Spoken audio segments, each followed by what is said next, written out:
This podcast was brought to you by Meros Cryptocurrency. Meros is a cryptocurrency payment system that does what cryptocurrency originally intended to do. Be a practical and secure form of direct payment, Meros utilises the best of current technology in a powerful new way. It introduces a groundbreaking consensus mechanism called merit caching. This enables Meros to be both feeless and instant while maintaining the same level of integrity of traditional networks like Bitcoin. To find out how you can participate in the future of crypto payments, go to meroscrypto.io now. Hello and welcome to ITK Crypto, part of SmartReach. That's at SmartReach1 on Twitter. And I'm Tom White, and we've got Cryptosi as well. Cryptosi, how are you? I am absolutely fine, thank you, Tom. Good. Well, what we're doing today, Cryptosi, is we're doing a cryptocurrency explainer. You and I get questions about SmartReach and ITK Crypto and just general cryptocurrency questions all the time. So what this is, it's an explainer where I ask you questions that we get asked all the time, and Cryptosi will explain everything, and hopefully it'll just give people a little base if they're looking to get into cryptocurrency or just interested in cryptocurrency. So I'll be asking the questions to Cryptosi, and I think the first one, the one that we get the most, is just, what is cryptocurrency?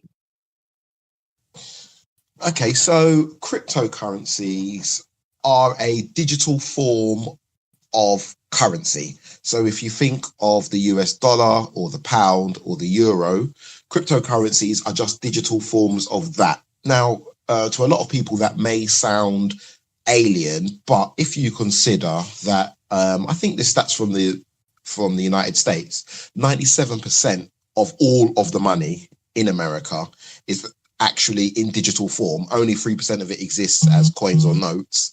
You start to think that you start to realize that cryptocurrency is not as big of a step from regular currency as some people think. So basically, it's just a currency that only exists in a digital form. See, that immediately makes me want to ask, well, how do you actually spend that cryptocurrency if it's only in a digital form? What's the point of it? How do you use it?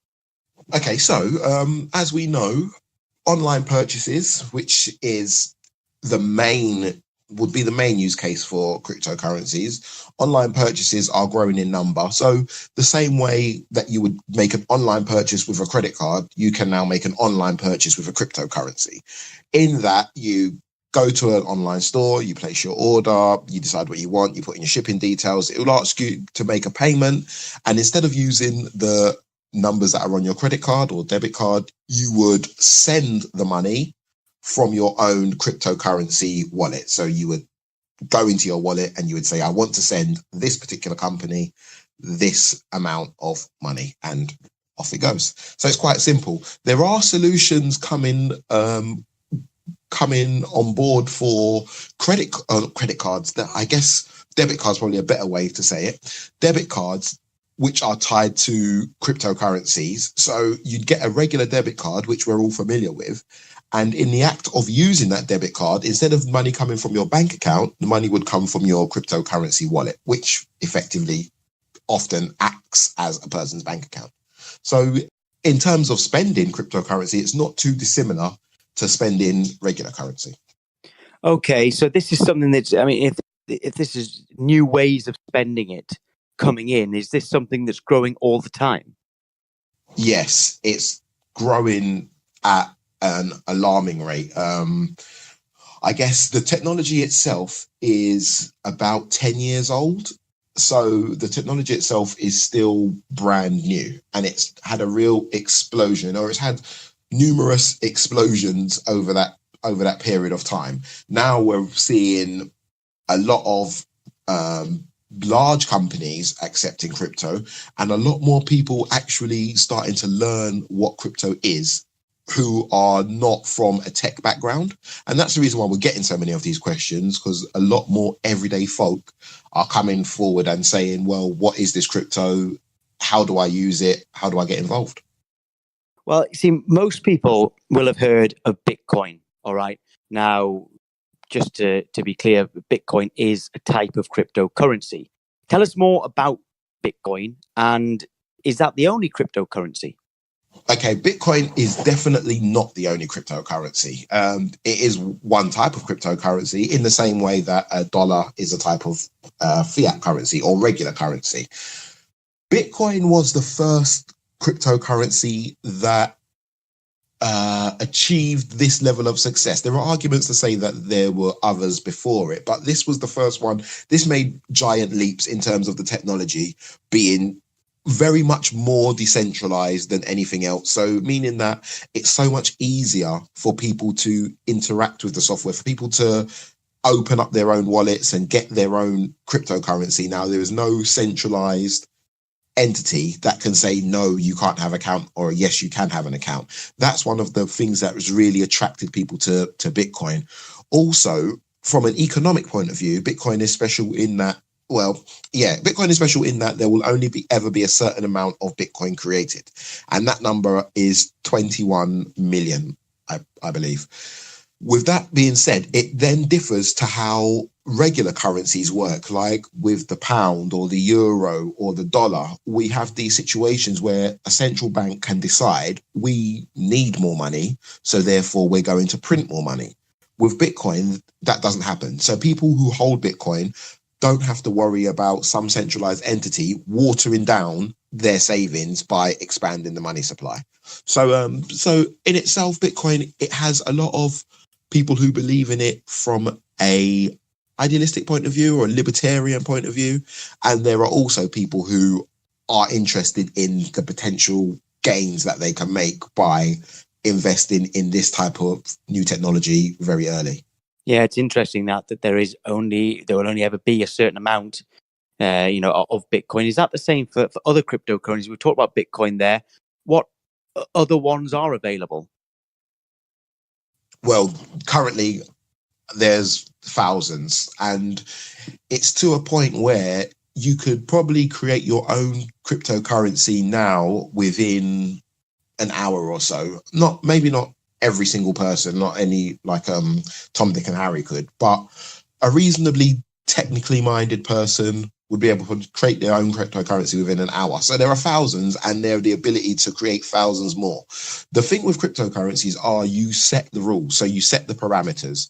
So in another crypto, you may say, for example, one that I've worked on for quite a while is called PivX, and they have a constantly increasing supply, but the supply constantly increases by a set amount every year, which means that the inflation is kind of trending towards zero. It will never reach zero, but it's trending towards zero because you've got 2 million out of 50 million, then 2 million out of 52 million, and so on until it's 2 million out of 200 million, and it's a smaller percentage. These types of rules, they're all kind of being tested now, and people are using these currencies. These currencies are maturing, and people are finding out what sorts of systems work best in what scenarios. So there are so many different cryptocurrencies. There's kind of like a cryptocurrency for all use cases. And that's the great thing about it. There is so much diversity, and there are so many different options. Which other ones might people have heard of? Like people might have heard of Bitcoin, but not have known exactly what it is. What are the other kind of the main ones? To my mind, I would say the main four, right? The main four, and this is, I'm picking these four in terms of their philosophical outlook, I guess, is a way to say it. But the four are, there's Bitcoin, obviously, which was the first and is still the dominant crypto, which has about 50% of the market supply. So all of the other cryptos added up almost as much as Bitcoin's market share. Next, I would say is Ethereum, which is interesting in that it's a platform on which a lot of other currencies are built. So Ethereum is the first, or is it the first? It's the most popular cryptocurrency that has its own programming language. So people can do a lot of very, very complex things with the cryptocurrencies that they build on top of Ethereum. So Ethereum's number 2. Number 3, I would say, is Ripple. Now, when I started in crypto, Ripple was almost a swear word in that it was so much against the core philosophies of cryptocurrency at the time, which were this kind of anti-banking, anti-regulation, anti-legislation, anti-centralized authority. It's so much against those things because it is very centralized. It is the type of thing that all the regulators will flock towards. It is controlled. They can expand or decrease the supply at will. It's very close to fiat currency, but it's very popular and it is becoming used as a settlement layer for banks.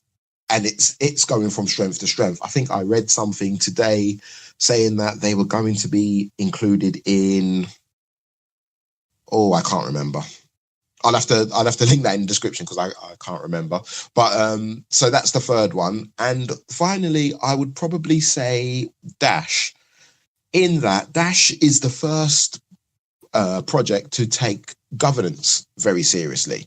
So Dash has got their own budget, which comes out of the inflation and serves to give people, anybody who wants to work for the project, the opportunity to put forward a proposal and work for them. So, for example, we could put forward a proposal as ITK Crypto and say, we're going to do a monthly podcast, which is all about Dash, if you pay us 10 Dash per month, something like that. So those are the four main projects that people outside of crypto would have probably heard of. Okay, we're going to go into that a little bit further. I just want to go back a little bit. When we were talking about how people spend their crypto, and you were saying how it's not too dissimilar to a debit card. What would be the benefit of spending Dash, Ripple, Ethereum, Bitcoin, as opposed to just spending pounds, dollars, euros, etc.? The benefits are twofold. The main benefit, I would say, is the type of privacy that you get in the shape of, it's called pseudo anonymity, because you're not quite anonymous, but you are kind of anonymous. So you can, whenever you pay for something, the credit card company will know what you've purchased and your banks will know what you've purchased, and that record will be there with them for eternity if they feel like keeping it. And at any point, somebody can go back and say, at this point, this person purchased this. Some people would argue that if you have nothing to hide, it shouldn't matter. But there are some parts of the world where people are under political pressure not to do certain things. And these sorts of, I guess, maybe moral ambiguities kind of can harm people's freedoms. So Bitcoin kind of, it transcends all of that and allows you to buy whatever you want to buy, whenever you want to buy it. And your transaction is kind of only your own business. People can look on the chain and see this address done this with this other address, but it's very difficult to pin an address to an actual person. So you have that level of anonymity. That's one of the main positives. Another one is that you've got freedom to buy whatever you want. Some things are outlawed in certain countries and really they shouldn't be. And you've got the freedom to therefore buy that thing. You've also got the freedom to send your money across borders without Western Union or any other charlatans taking 10% of the money you want to send to a relative you have abroad. So there are all these things. It guards against international sanctions, which are one of the most inhumane weapons that larger countries use against smaller countries. There are so many good things behind Bitcoin than just the speed it takes to make a transaction. So, you see, when hearing all that, that does sound a few alarm bells and makes me want to ask, is it actually legal then? Tricky question. So Bitcoin itself is definitely not illegal. Well, not here in the UK. I think there are some countries where it is illegal. Off the top of my head, I believe Venezuela is one.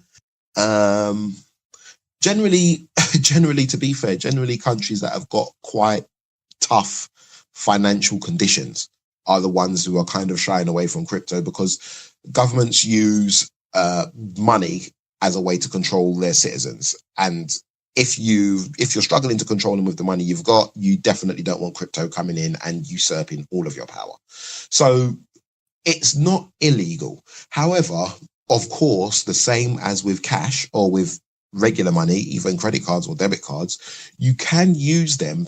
You can use it to do illegal things. So you can go on places known as the dark web and buy drugs, which in the UK, because I can only really speak to UK law. In the UK, that is illegal. So crypto in itself definitely is not illegal. The UK task force for, I don't know what they're called now, but basically the UK government came out and said that it is actually an asset class and should be taxed as such, which therefore does make it makes it legal. So it definitely is legal, but there are dubious things you can do much easier with crypto than you could with your credit or debit card for obvious reasons. So if I was buying something, let's say I'm buying something on a website with a debit card, let's say it's clothes, it will often have a subtotal, then it will say tax, and you'll add it together and get the grand total, and that tax is quite a lot. If, let's say, that same clothing company accepted Bitcoin or any other type of cryptocurrency, I guess that subtotal wouldn't be there. No, it's a good question, but no, the subtotal would still be there. The tax is payable regardless of the means of financial transaction. So whether you used, I guess the easiest analogy would be if you went into a shop and paid with cash. That would be the easiest analogy, because cash shares many of the things that cryptocurrency share. And if you use cash, it would still have the subtotal and the tax, and it's down to the shop to then pay the tax after they've collected all the money. The exact same applies with crypto. Just because you've paid with crypto, it doesn't mean that you shouldn't pay your tax, because the tax is there irrelevant. That's all the part of the doing the deal. So tax-wise, you still have to pay your tax as far as I know. So let's say I had some Bitcoin, and I thought, right, I actually, for my own purposes, I need some pounds now. I need to turn some of this Bitcoin into pounds for whatever reason. How do I go about turning my Bitcoin into pounds, euros, or dollars, or to anyone listening, that is otherwise known as fiat currency? That's a good question. Okay, so this is much easier than a lot of people realize. So you have places called exchanges. We've had some on our ITK podcast. There are different types of exchanges, but I won't go into that yet. Now, basically, what an exchange allows you to do is exchange your crypto for fiat or vice versa. So some of them are what we know as peer-to-peer, which means that you will be interacting directly with another individual. One of the main ones is local Bitcoins. Another one is local coin swap. Now, with an exchange like that, you would go online, you would say to somebody, I have this much Bitcoin to sell.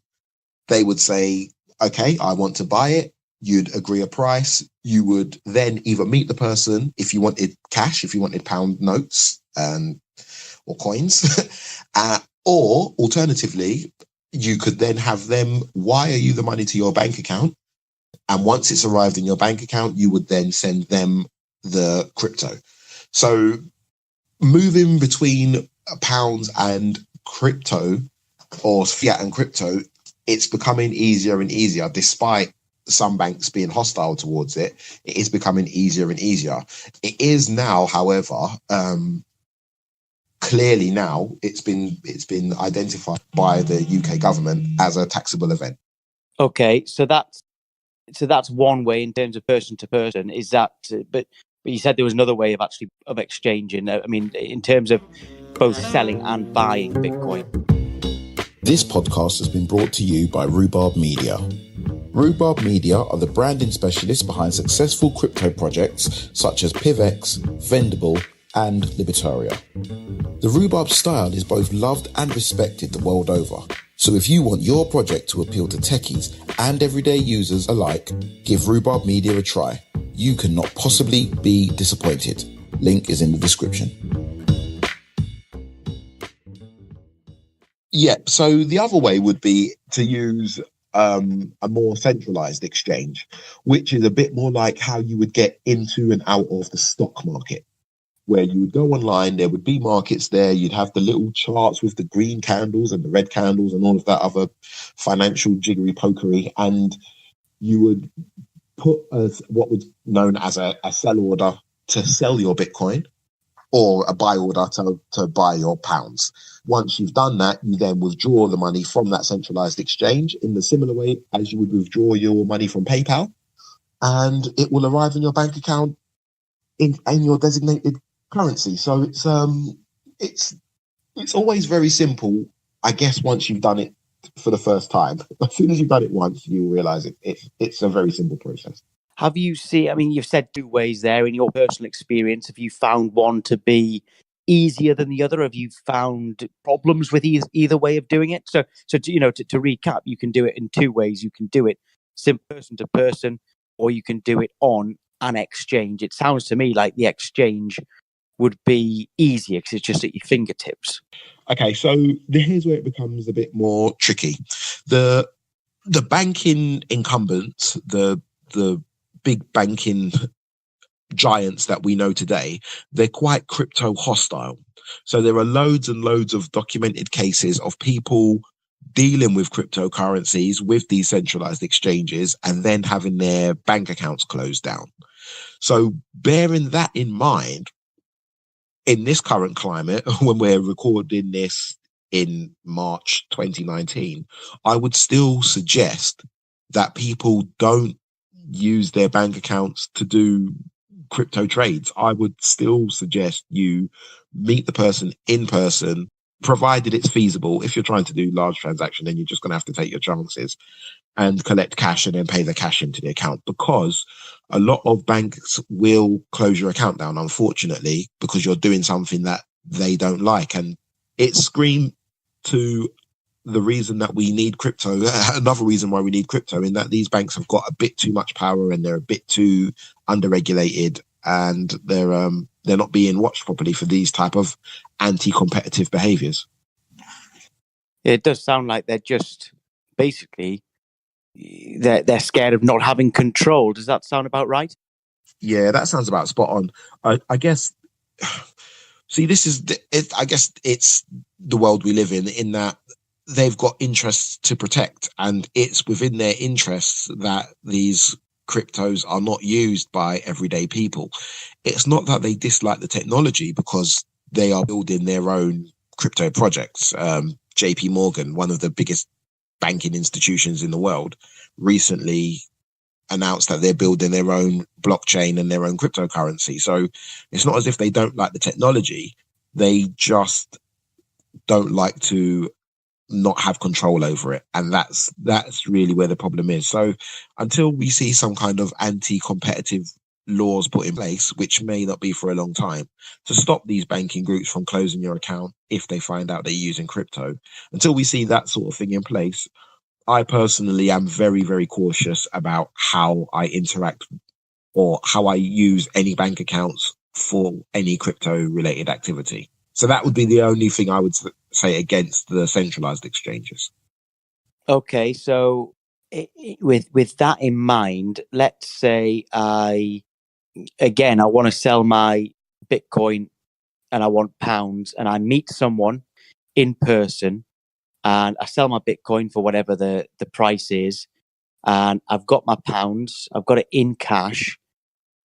Do I then have to pay tax on that money? Because in a way, I suppose I am earning money from that. If I've made a profit on that Bitcoin, surely I have to pay a certain amount of tax.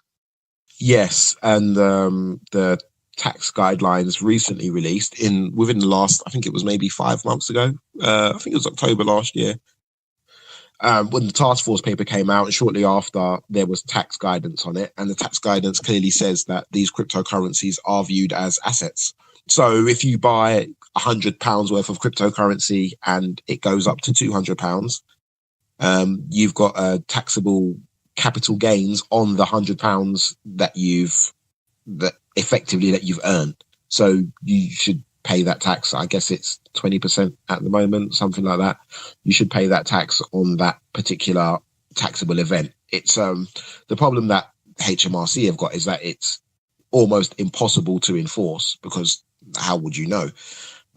But having said that, and this is not taxation advice or legal advice, disclaimer alert, but having said that, it would be wise for you to get an accountant who specializes in crypto, and they are becoming more and more easier to find. So you should find an accountant who specializes in crypto, speak to them about it, and definitely make sure that you are paying the right tax. I've also heard recently that you can also claim your losses on crypto events. I'm not sure if that applies to the UK, but I did read that somewhere, that you can also claim losses. So if you've had a bad time with crypto, you've bought, especially like if you bought early last year and you're underwater with it, you can write off, or you can write some of those losses off against your tax return, I believe. But you should speak to an accountant. Yeah, well, I mean, surely that's right. You can't have all the negative of paying the taxes without the positives of being able to write off the losses, I suppose. So that would make sense. But anyway, like you say, that we are not financial advisors. We're just here to tell you more about cryptocurrency. Now, I know that if I go into a supermarket like Tesco or Sainsbury's, I know that I can't buy my groceries and whatever I know that I can't pay for them with cryptocurrency. I know that I have to, in England, use pounds. Now, how long do you think it'll be until big companies like that start accepting cryptocurrency? I think we have to wait for someone big to break ranks. Someone big is going to see that there's so much money that people are prepared to spend if they accept cryptocurrency. At that point, someone big will break rank, and then everybody will at the same time. Currently, at the moment, you probably could go into Tesco's and spend crypto if you used a debit card that was linked to a crypto account, like I said earlier on in the program. So it is possible. It's just not as direct as we would like. But what you have to liken it to is you have to kind of liken it to the start of the internet. And at the beginning of the internet, it was kind of all email messages and pornography. Then the places like Tesco then started to have their own online stores and started to offer delivery services. Now we're kind of at the stage now where we're just early. We've only got the email. We're at that kind of stage within crypto. So these big giants, the pool is not big enough for them to come into it yet. Crypto is still tiny. So the pool is not big enough for them to come into it yet. But as time goes on, and as more and more people go into this, join this technology, and as the technology improves, it's inevitable that they will have to take notice, or they will get left behind. And like I said before, the first company to take the plunge, the rest will have to follow, because they won't be able to afford not to.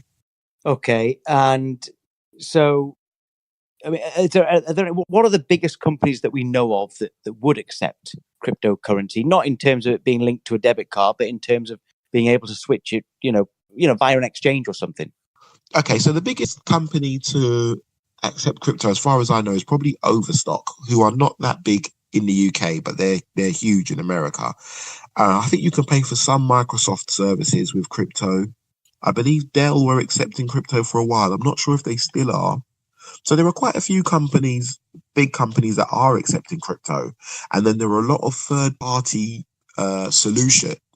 solutions that will allow you to use crypto on other sites. For example, there's one called purse.io, where if you go onto this site, you can then buy anything on Amazon using crypto. And Amazon sell almost everything, and they ship to almost everywhere. So you can almost comfortably live your life only spending crypto. Almost. There are still a few things that you would have to convert back to fiat to do, but for the most part, we're almost at a world where you can use just crypto. What things would you have to use fiat for? For instance, could I buy your house if we agreed to do it in crypto? Could I buy your car if we agreed to do it in crypto? I mean, where can't I spend it? That's how crypto works. So yes, you can. If you wanted to buy my house from me, you would send me the crypto and I would transfer the house into your name. So yes, you certainly can. What you can't do, however, is you can't go to a bank and get a mortgage for, I don't know, £1 million on the property and then provide the deposit with crypto. So you can, if you're dealing directly with another person, that's exactly what crypto is built for. If you have to interact with the banks or someone or another third party, then you may well have an issue, because I can't see the banks accepting crypto for collateral or for a deposit anytime soon. Well, this is quite a big question, quite a big topic that we're people certainly ask me about it quite a lot. It's one of the most questions we get, and people say, "But I've heard that cryptocurrency is so volatile. What does that mean, and why is it so volatile?" All right. Okay. So the volatility within crypto is possibly its most dangerous feature. So the volatility basically refers to how much it's worth and how quickly that can change.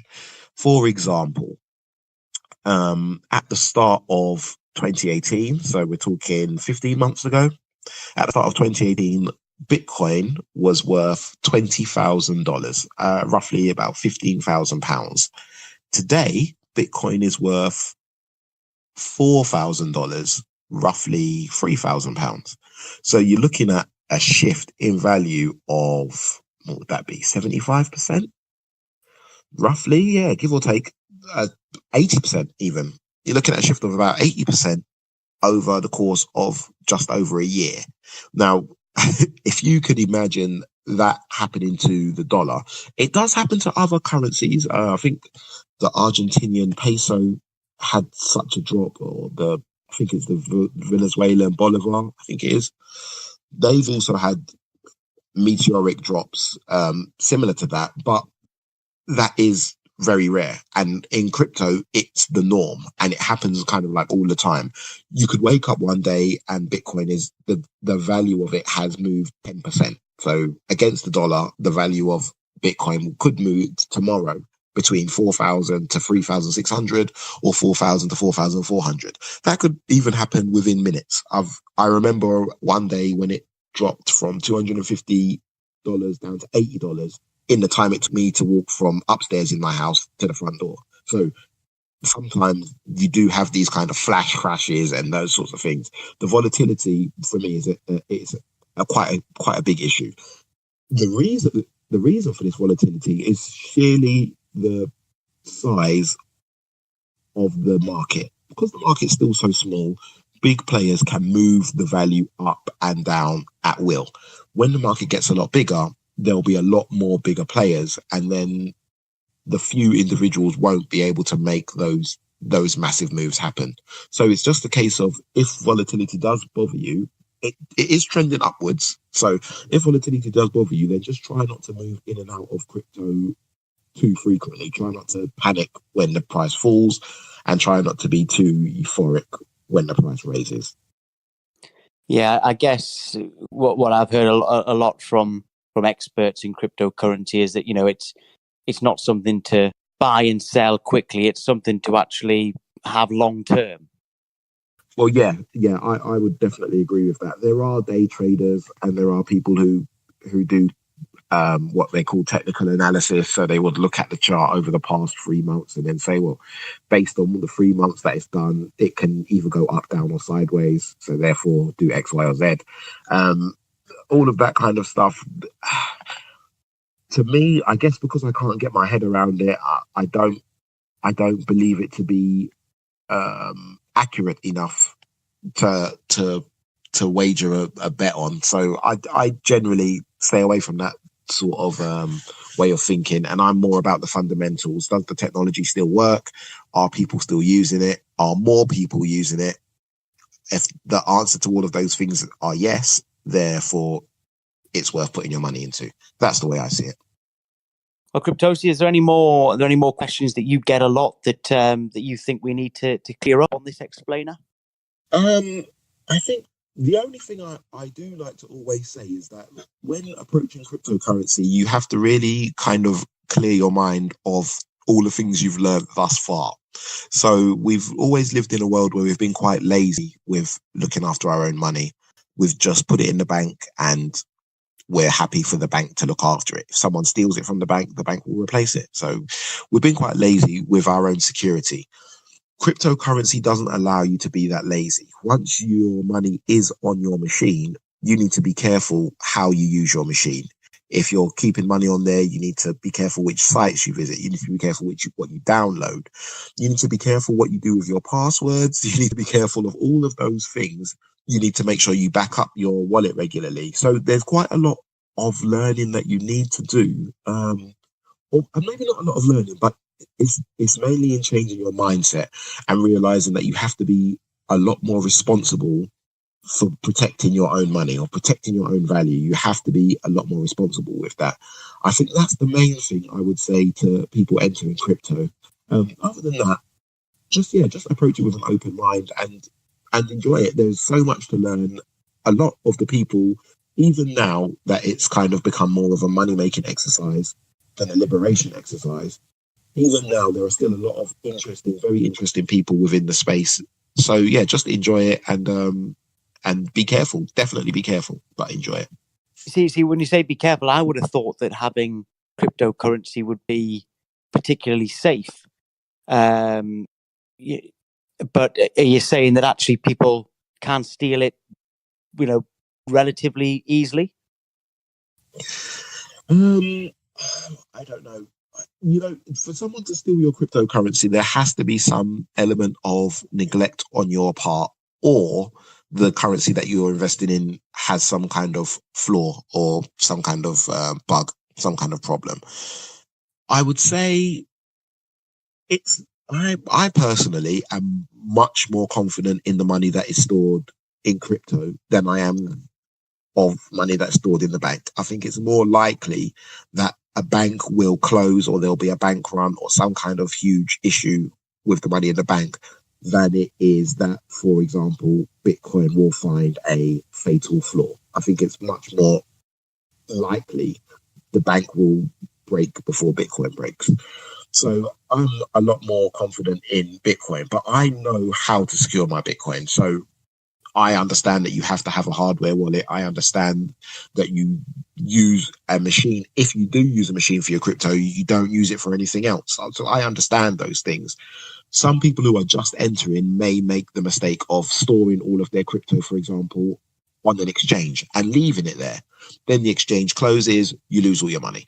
So it's kind of like I said, it's a question of your mindset. If you start to think that you have to be responsible for things, then it becomes very easy to secure. As soon as you know how to secure it, it's very easy. And it is much more secure than trusting somebody in a bank to give you back your money. You don't have the issue. It happens all the time where you may go to the bank and you don't have ID. And the bank will say, well, if you don't have ID, you can't have your money. The fact that it is actually you is irrelevant. You don't have that sort of problem with crypto, regardless of what anybody else in the world thinks. You've always got access to your own money. And for me, that makes it a lot more secure.